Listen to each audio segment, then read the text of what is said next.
kabarangay.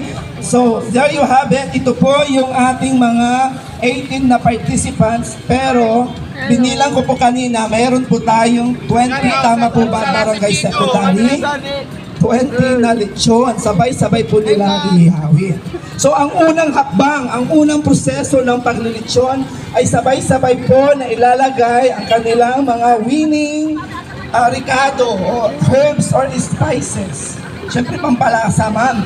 Pampabango, tama po ba? Kaya masarap po ang lechon ng Barangay Las Chico, the rising lechon capital of Dagupan City. So, handa na po ba ang mga lechoneros? Handa na po ba? Let the lechon at barangay begin! So, yung mga lechon, yung mga ano lang po. So, handa na po ba yung mga maglalagay ng ricado? Ano po ba yung mga ricado? Sana makapag-interview ako dito. Kung di ako nakakamay, ang asiyan, ang sibuyas, yung bawang,